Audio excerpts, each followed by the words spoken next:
کچھ دن پہلے عمران خان کی حکومت تھی اور آج حکومت تبدیل ہو گئی، میاں شہباز شریف صاحب حکمران، لیکن عوام کے مسائل تو تبدیل نہیں ہوئے۔ لوڈ شیڈنگ کا مسئلہ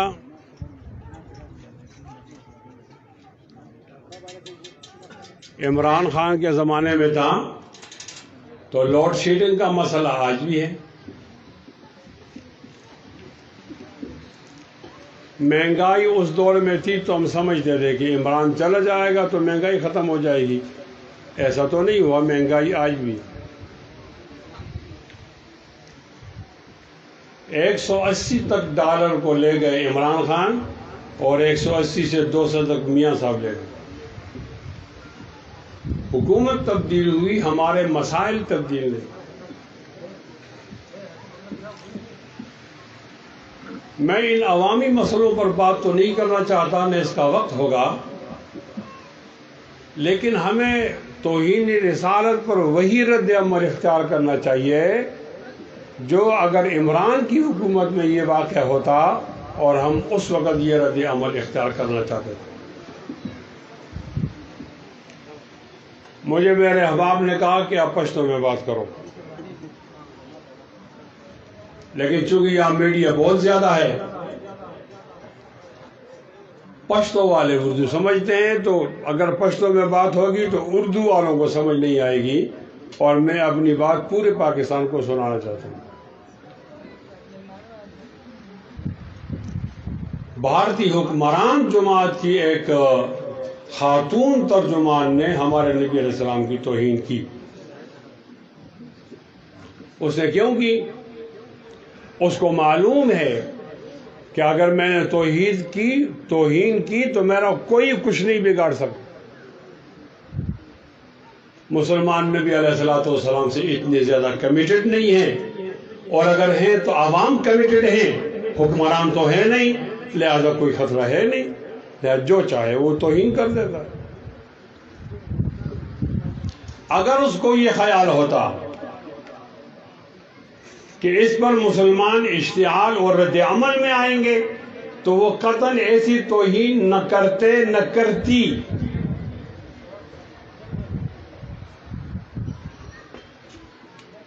اور آج یہی صورتحال ہے کہ عوام تو سڑکوں پر ہے، لیکن وہ بااختیار لوگ جن کو اس وقت آنکھیں دکھانی چاہیے تھی، ان کا رد عمل سامنے نہیں ہے۔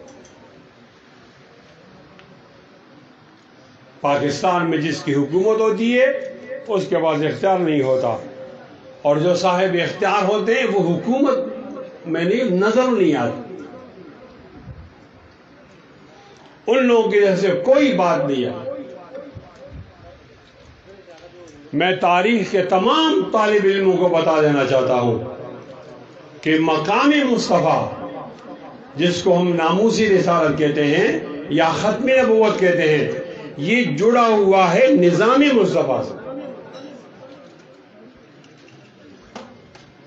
تاریخ میں اگر کہیں نظام مصطفیٰ تھا تو دشمن کو ہمت نہیں ہوئی کہ وہ مقام مصطفیٰ کو ہاتھ لگائیں، لیکن جب ان کو معلوم ہے کہ مقام مصطفیٰ الگ چیز ہے، نظام مصطفیٰ کو انہوں نے الگ سمجھا ہے، تو اس طرح کے واقعات ہوتے ہیں۔ انتہائی قابل احترام سامعین،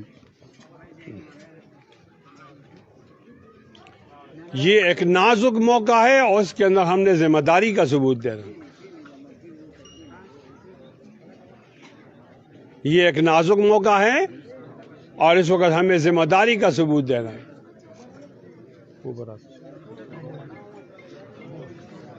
جنریٹر لگئی بیسی چل رہی، جنریٹر میں لگا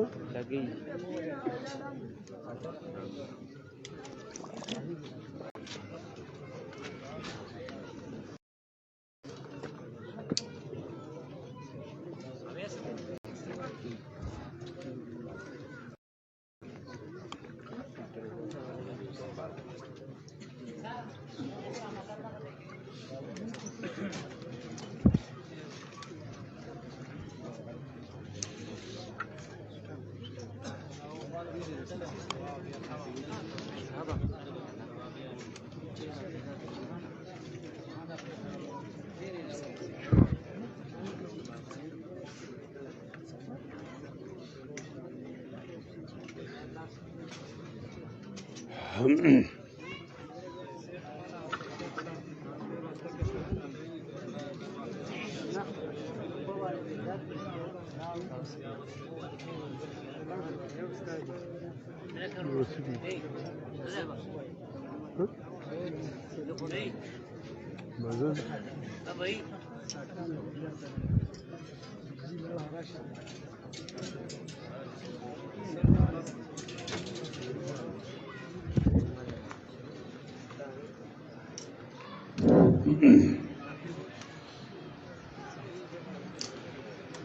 ایک ذمہ دار قوم ہیں اور ہمیں ذمہ داری کا تقاضا پورا کر رہا ہوں. ہماری تاریخ یہ بتاتی ہے کہ اس کراچی کے پاس جو ساحل سمندر ہے، یہاں سے ایک بحری جہاز جا رہا تھا تو راجہ داہر کے غنڈوں نے ایک خاتون کے چادر پہ ہاتھ ڈالا. اس خاتون نے کہا اچھا آپ نے ہماری چادر پہ ہاتھ ڈالا تو ہم اس کا اپنے بڑوں کو بتائیں گے. خلافت کو خط لکھا اور خلافت نے محمد بن قاسم کی سربراہی میں ایک فوج بھیجی. اس وقت کراچی کو دیبل کہتے تھے. انہوں نے کراچی کو فتح کیا اور اندرون سندھ اس کو فتح کیا. پورا سندھ فتح کرنے کے بعد وہ ملتان آئے اور جو ملتان کے پاس ڈیرہ غازی خان، بہاولپور، یہ تمام علاقے فتح کیے اور بتا دیا کہ کسی ایک مسلمان خاتون کی چادر کو توہین کرنے کی یہ قیمت ہے. اب وہ حمیت آج نہیں ہے تو ہمارے ساتھ یہ معاملہ ہے. ہمیں کیا کرنا چاہیے؟ ایک تو ہمیں بھارتی مصنوعات کا بائیکاٹ کرنا چاہیے اور حکومت خود اس کی ذمہ داری اٹھائے اور تمام سپر سٹور سے جو بھارتی مصنوعات ہے اس کو اٹھا دیا جائے تاکہ ان کو تجارت میں نقصان ہو جائے اور وہ معافی مانگنے پر مجبور ہوں اور آئندہ ایسی حرکت نہ کریں. دوسرا میں نوجوانوں سے کہتا ہوں کہ ہمارے فلم انڈسٹری میں تمام فلمیں بھارت کی چلتی ہیں تو ہمارے نوجوان کم از کم وہ بھارتی فلم دیکھنا بند کر دیں تاکہ وہ ہمارا پیسہ ہمارے خلاف استعمال نہ کرے. اور تیسرا، اگر آج جہاد کا وقت نہیں آیا تو پھر بتایا جائے کہ جہاد کا وقت کب آئے گا. ہم نے کشمیر کی ماں بہنوں کی آوازیں نہیں سنی، انہوں نے کشمیر کی حیثیت کو تبدیل کیا، ہم ان کی مدد کو نہیں پہنچے. انہوں نے بے گناہ بچوں کو مارا، ہم ان کی مدد کو نہیں پہنچے. ہم نے ان آنکھوں کو بند کیا اور وہ مظالم کرتے رہے. آج میرے خیال میں، میری رائے میں ایک موقع ہے ایسا ہے کہ ناموسی رسالت پر پوری قوم زخمی ہے. اگر آج بھارت کو آنکھ دکھانے کا موقع ہے تو یہ موقع پہلے کبھی نہیں آیا، اور اگر آج ان کو آنکھیں دکھا دی جائیں تو پوری قوم جو ہے وہ اس کے ساتھ ہو. میں آپ کی توسط سے میاں شہباز شریف وزیر اعظم پاکستان سے مطالبہ کرنا چاہتا ہوں کہ آپ بھارت کے سفیر کو واپس کر دو. یہ ایک علامت ہوتی ہے ناراضی کا. بعد میں حالات ٹھیک ہو جائیں، وہ معافی تلافی ہو جائے گی، کوئی بات نہیں، لیکن ابھی تو اپنے پاکستانی عوام، عاشقان رسول اور محبین رسول کی ان جذبات کا خیال کرتے ہوئے اس سفیر کو بھیج دیا جائے. یہ کوئی اتنے بڑے مذاقی کی بات نہیں ہے، ہمارا دل ٹھنڈا ہو جائیں گے. دونوں ہاتھ اٹھا کر اس مطالبے کی حمایت کرو کہ اس سفیر کو نکل جانا چاہیے یہاں سے. ٹھیک ہے انشاءاللہ. انتہائی قابل احترام سامعین، اب میں دوسری موضوع کی طرف آتا ہوں. ہمیں کسی غلط فہمی میں نہیں رہنا چاہیے.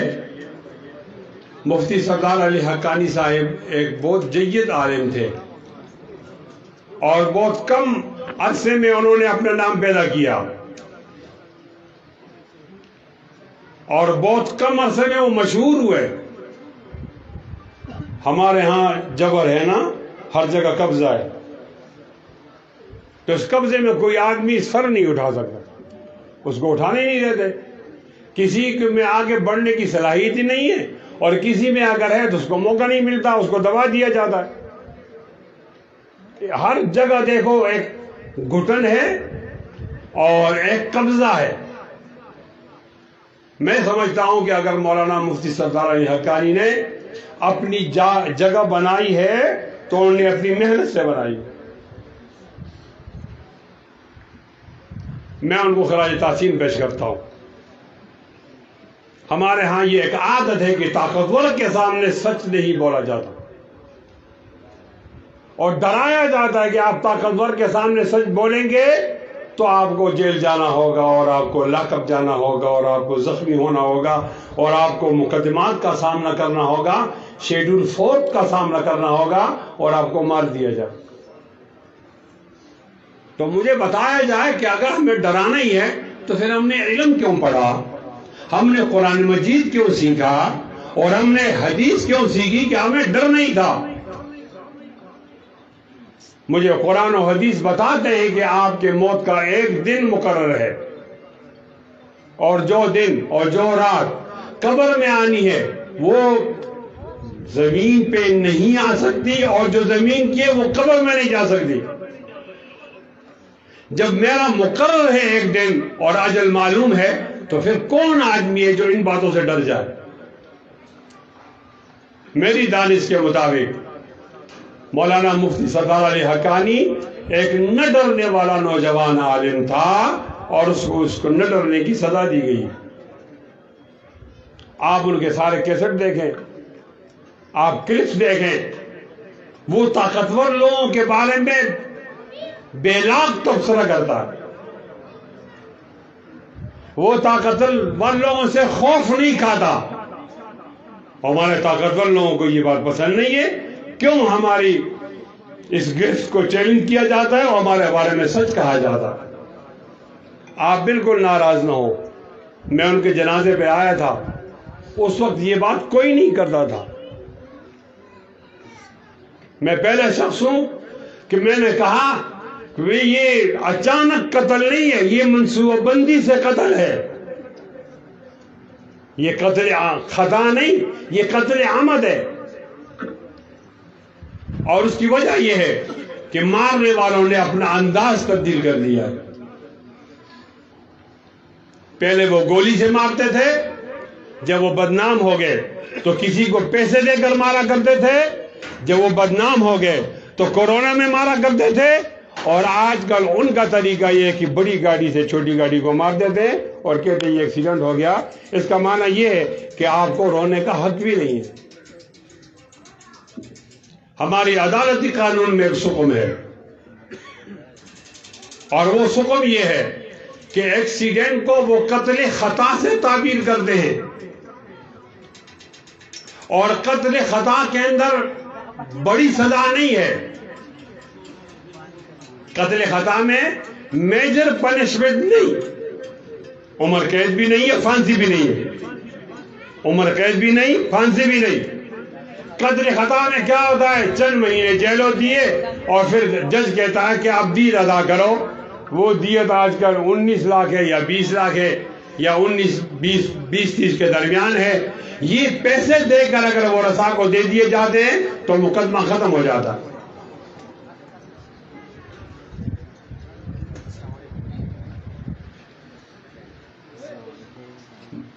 میرا ماننا یہ ہے کہ غلطی سے 2 گاڑیاں ٹکرائیں یہ تو قتل خطا ہے. آپ کو بات سمجھ میں آ رہی ہے؟ بولو نا، ذرا اونچا بولو. اگر غلطی سے 2 گاڑیاں ٹکرا جائیں تو یہ تو قتل خطا ہے، لیکن زبردست سے ایک آدمی دوسری گاڑی کو مارتا ہے یہ تو قتل خطا نہیں ہے، یہ تو قتل عمل ہے. انتہائی قابل احترام سامعین، آپ نے اس بات کو اس تناظر میں دیکھنا ہے کہ آخر علماء کرام کو پاکستان میں قتل کیوں کیا جاتا ہے؟ آخر علماء کرام کو قتل کیوں کیا جاتا ہے؟ ہمارے ہاں شیعہ و سنی بات ہوتی ہے. اگر شیعہ و عالم کو مار دیا جاتا ہے تو بتایا جاتا ہے کہ یہ سنیوں نے مارا ہے، اور سنی کو مار دیا جاتا ہے تو بتایا جاتا ہے کہ یہ شیعوں نے مارا، اور مارنے والا بیغم ہوتا ہے. ماحول ایسا بنایا، اور اس آگ میں ہماری قیمتی اثاثے ضائع ہو گئے. میں اس موقع پر نام لوں گا امیر عظیمت مولانا حق نواز جنگی رحمۃ اللہ علیہ. میں نام لینا چاہوں گا مولانا عیسیٰ قاسمی رحمۃ اللہ علیہ کا. میں نام لینا چاہوں گا مولانا ضیاء الرحمان فاروقی رحمۃ اللہ علیہ کا. میں نام لینا چاہوں گا علامہ شعیب ندیم رحمۃ اللہ علیہ کا.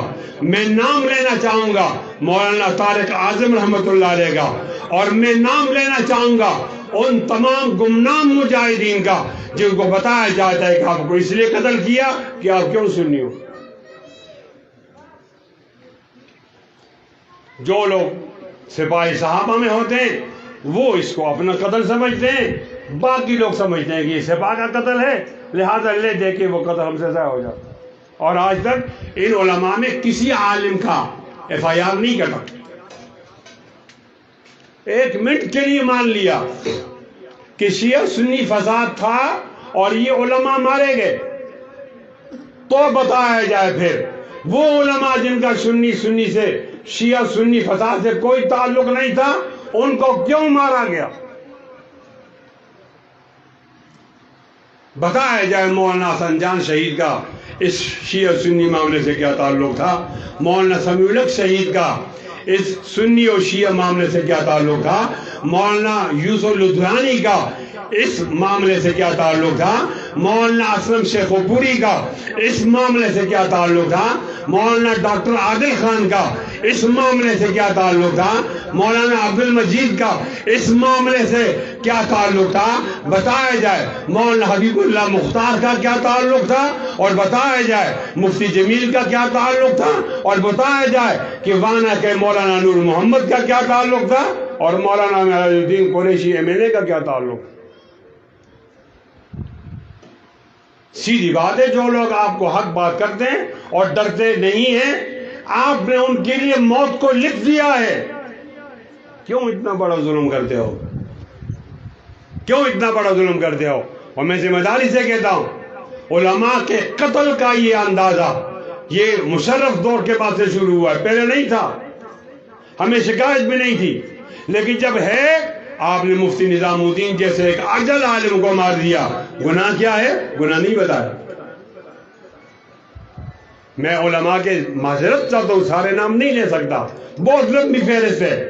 میں گنتا ہوں تو ایک دفعہ 136 علماء تک بات پہنچ گئی تھی جن کا شیعہ اور سنی سے کوئی تعلق نہیں تھا، اور ہمارے طاقتور لوگوں نے ان کا قتل کر دیا. تو کیا ہمیں یہ حق حاصل نہیں کہ ہم پوچھیں کہ کیوں مارا جاتا ہے؟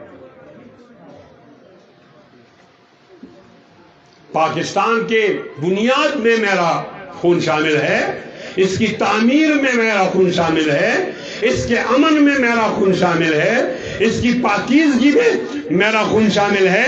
تو مجھے انعام دینا چاہیے تھا یا مجھے مار دیا جاتا ہے. انتہائی قابل احترام سامعین، انتہائی قابل احترام سامعین، میں آپ کی توجہ میں عرض کرنا چاہتا ہوں کہ یہ ایسی پوزیشن ہے کہ ہمیں ذمہ داری سے اس سے نکلنا ہوگا.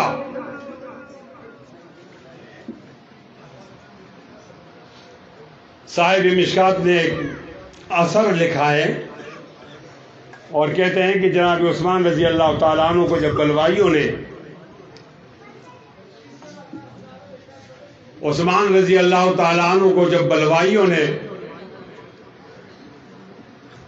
گھیرا تو ایک دن ان کی خواہش پیدا ہوئی کہ میں بلوائیوں سے خود بات کرنا چاہتا ہوں. مجھے آپ کی توجہ چاہیے ہوگی، میں لمبی بات نہیں کرتا. تو جناب عثمان رضی اللہ عنہ چھت پہ چڑھے، وہ لوگ نیچے تھے، اور پھر انہوں نے پوچھا کہ آپ ہمیں کیوں مارنا چاہتے ہو؟ کتنی معصومیت سے وقت کا خلیفہ کہہ رہا. حضرات اندازہ لگاؤ، وقت کا خلیفہ کہہ رہا ہے، کتنی معصومیت سے کہہ رہا ہے، اور کہا اسلام میں تو قتل اس کا مباح اور جائز ہوتا ہے جس کے اندر 3 وجوہات ہوتی ہیں، میرے اندر تو ایک وجہ بھی نہیں۔ ایک وجہ یہ کہ وہ مسلمان تھا، اب مرتد ہو گیا ہے، اور دوسری وجہ یہ کہ اس نے کسی کو قتل کر دیا ہے، اور تیسری وجہ یہ کہ وہ قتل تو نہیں کیا اس نے، لیکن وہ زانی تھا اور شادی شدہ تھا، اور زانی شادی شدہ کی سزا ہوتی ہے کہ اس کو سنسار کیا جائے، تو وہ سنسار، میں نے تینوں کام نہیں کیے تو مجھے کیوں مارا جاتا ہے؟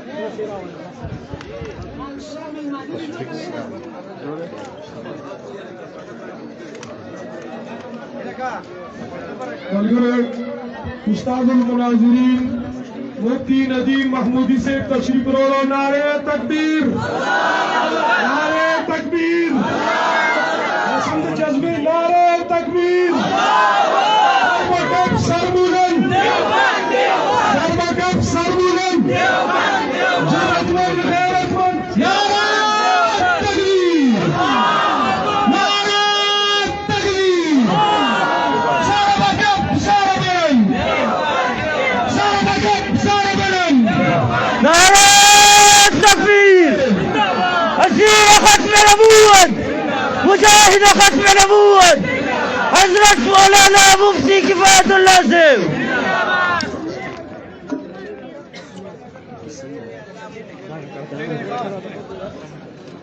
تاسو لوگ زر کے نے مہربانی ہوگی،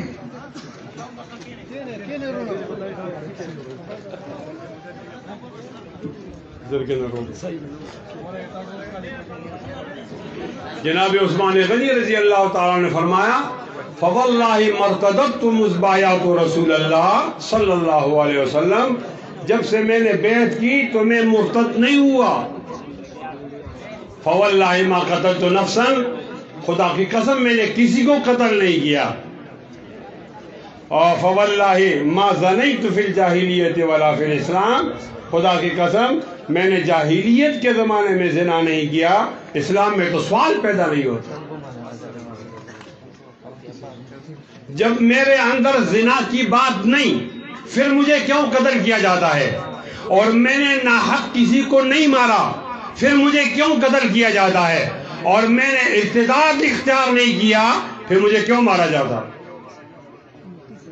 آپ تطبیق کرو حالات کے، کیا اس طرح کے حالات یا نہیں ہیں؟ اس طرح کے حالات نہیں ہیں۔ آج میں پوچھتا ہوں طاقتور لوگوں سے، مجھے کیوں مارا جا رہا؟ ہمارے اندر مارنے کی کوئی نشانی نہیں ہے۔ ہم محب وطن ہیں، ہم آئین کو مانتے ہیں، پاکستان کے ترانے کو مانتے ہیں، پاکستان کے جھنڈے کو مانتے ہیں، پاکستان کے فلیگ کو مانتے ہیں، اس کے دستور کو مانتے ہیں، اس کے منشور کو مانتے ہیں، اور جغرافیہ کو مانتے ہیں۔ ہمارا موساد سے کوئی تعلق نہیں، ہمارا راہ سے کوئی تعلق نہیں، ہمارا خاص سے کوئی تعلق نہیں۔ کسی ملک دشمن سرگرمیوں میں میرے مدرسے کا 5 سالہ بچہ بھی اس کے اندر ملوث نہیں، پھر بتایا جائے مجھے کیوں مارا جا رہا ہے۔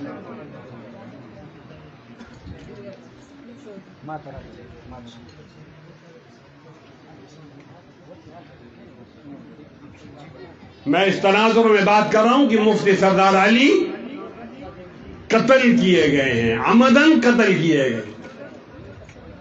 میں نے جنازے میں شرکت کی تو میں نے اس وقت یہ کہا کہ میں اپنے بڑوں کو جانتا ہوں، طاقتور لوگوں کو، یہ آدمی مرا نہیں، اس کو مارا گیا۔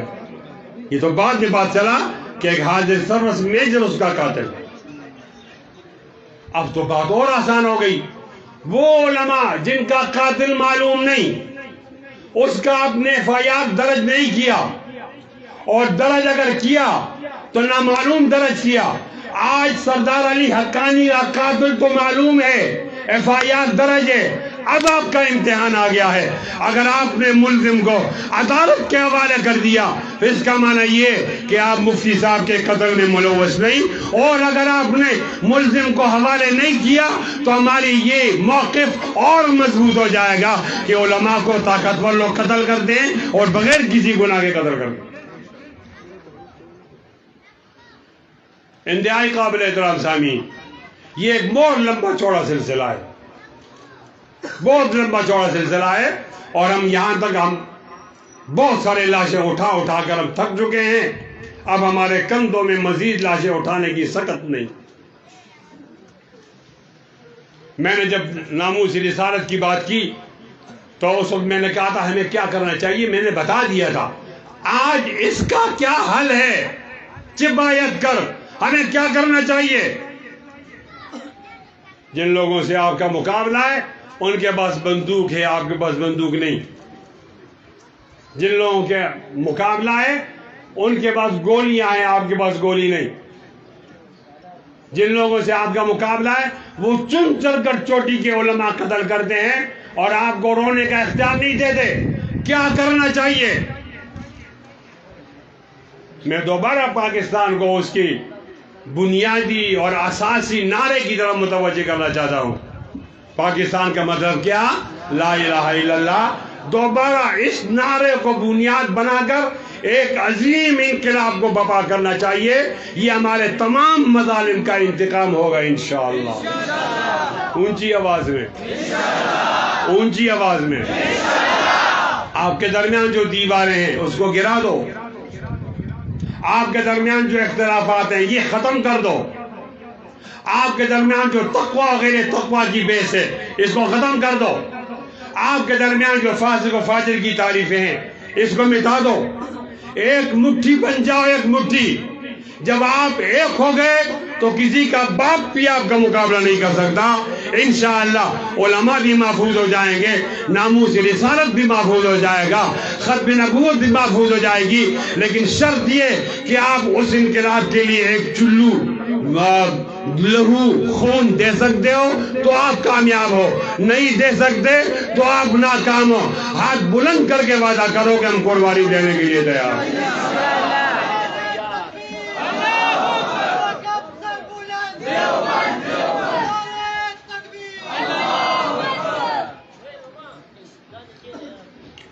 میں آخر میں انہی مشہور اشعار کا تذکرہ کرتا ہوں جو پورے ملک کے اندر اور دنیا میں میری پہچان بن گئی ہے. اور آپ کو یاد ہوگا مفتی سردار علی حقانی کی قبر پر کھڑے ہو کر میں نے جنازے کے دن یہ اشعار کہے تھے. میں آنے والوں مہمانوں کا شکریہ ادا کرتا ہوں, انتظامیہ کا بھی شکریہ ادا کرتا ہوں کہ انہوں نے کچھ موقع دیا کہ دل کی بڑاس کی باتیں میں نے آپ کے سامنے رکھی ہے. انشاءاللہ ہمارے مفتی سردار علی اور علماء کا خون کا ایک ایک قطرہ رائے گا نہیں جائے گا. ہم اس کا بدلہ لیں گے, ہم بدلہ لیں گے, ہم بدلہ لیں گے, انشاءاللہ لیں گے. دونوں ہاتھ بلند کر کے انشاءاللہ لیں گے. ہمارے ملک چلے آؤ, سدا برسات رہتی ہے, کبھی بادل برستے ہیں, کبھی آنکھیں برستی ہیں. اور میرے ہم نشیں چل کہیں اور چل, اس چمن میں ہمارا گزارا نہیں. بات پھولوں کی ہوتی تو سہ لیتے ہم, اب تو کانٹوں پہ بھی حق ہمارا نہیں. جب بھی آلے چمن کو ضرورت پڑی خون ہم نے دیا, گردنیں بھی کٹی, پھر بھی کہتے ہیں ہم سے یہ آلے چمن, یہ چمن ہے ہمارا تمہارا نہیں. ہاتھ میری تباہی میں انہی کا تھا جن کو اپنا سمجھتا رہا آج تک. غیر دو غیر ہیں, غیر سے کیا گلا, میرا غیروں کی جانب اشارہ نہیں. تم ابھی آئے ہو اور چلے جاؤ گے, کیسی اپنی طبیعت گوارا کرے. عمر بھر کا سہارا بنو تو بنو, دو گھڑی کا سہارا سہارا نہیں. جانے کس کی لگن, کس کی دھن میں مگن, جا رہے ہو کہ مڑ کے بھی دیکھا نہیں. ہم نے آواز پہ تم کو آواز دی, پھر بھی کہتے ہو ہم کو پکارا نہیں, پھر بھی کہتے ہو ہم کو پکارا نہیں. دل کو بے لاؤں کیسے شبِ ہجر میں, دل بہلنے کا کوئی سہارا نہیں. رات بھی ڈھک گئی, چاند بھی چھپ گیا, رات بھی ڈھل گئی, چاند بھی چھپ گیا, آسمان پہ بھی کوئی ستارہ نہیں. ظالموں اپنی قسمت پہ نازا نہ ہو, دور بدلے گا. ہاتھ بلند کر کے انشاءاللہ بولو انشاءاللہ زور سے. جن کو سنانا ہوتا ہے وہ ڈور ہے, کان دی کانا پزوڑا ہوا ہے. انشاءاللہ میرا ذوق نظر آزما لیجئے, گر ہو بجلی گرانا گرا لیجئے. میں بھی نکلا ہوں گھر سے یہی سوچ کر, یا تو نظریں نہیں یا نظارہ نہیں. ظالموں اپنی قسمت پہ نازا نہ ہو, دور بدلے گا, بدلے گا, بدلے گا, بدلے گا. ہاتھ بلند کر کے بدلے گا, بدلے گا, بدلے گا, بدلے گا. ظالموں اپنی قسمت پہ نازا نہ ہو, دور بدلے گا. یہ وقت کی بات ہے, وہ یقیناً سنے گا دعائیں میری, وہ یقیناً سنے گا صدائیں میری. کیا تمہارا خدا ہے ہمارا نہیں, کیا تمہارا خدا ہے ہمارا نہیں. دل بخنا و مننا, واخر دعوانا الحمد.